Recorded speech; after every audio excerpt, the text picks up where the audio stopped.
In the darkest corners of forgotten forests, an ancient chant echoes, a name whispered by those who court madness, Shub-Niggurath. Have you ever felt a presence in the woods, a feeling that the trees themselves are watching you?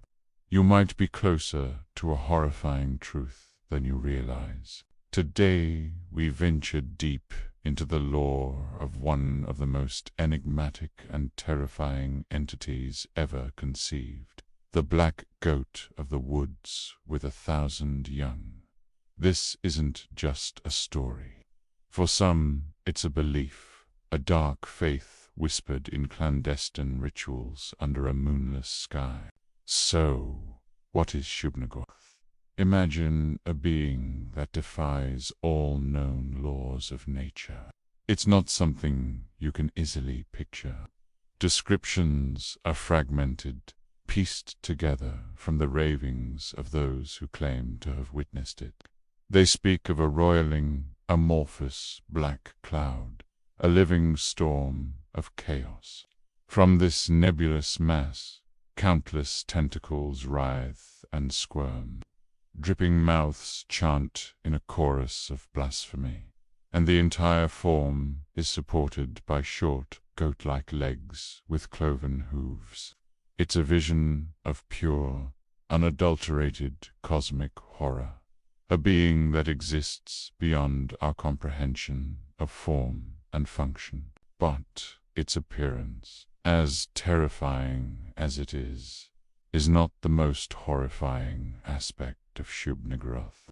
This entity is known as a goddess of perverse fertility.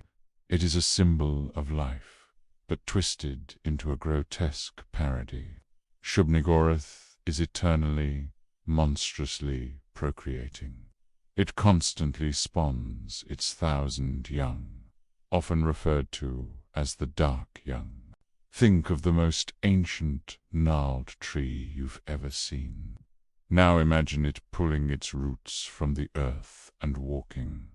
These are the Dark Young. They are colossal, tree-like monsters, their bark-like skin a sickly black. A mess of ropey tentacles replaces what should be branches, whipping through the air. Atop their trunk-like bodies sits a single, gaping maw. These creatures are the loyal children and emissaries of their mother, roaming the dark woods, spreading her influence and carrying out her will. They are nature's beautiful cycle of life, corrupted into a nightmare of endless, monstrous birth. Shub-Niggurath is not bound to any single location, though its presence is most strongly felt in remote, primordial forests and hidden dimensions. It can, however, be summoned to our world. Ancient cults, drawn to its promise of life and power, perform forbidden rites to call it forth. These are not your typical pagan gatherings celebrating nature. These are cults dedicated to a twisted, corrupt form of fertility, embracing the monstrous and the unnatural. They gather in secret clearings, their voices rising in the infamous chant, Shub-Niggurath, the black goat of the woods with 1,000 young. This phrase is more than just words. It's a key, a beacon that pierces the veil between worlds, inviting the All-Mother to manifest. The power of this entity lies in its influence. It rarely appears directly to wreak havoc. Instead, its presence seeps into the world like a poison, corrupting life, twisting growth, and driving its followers to unspeakable acts. It represents the untamed, fecund, and terrifying power of nature when divorced from all sense of order and reason. It's the life-giving force of the universe turned cancerous, spawning only monstrosities. What's fascinating is how this entity has burrowed its way into our collective consciousness.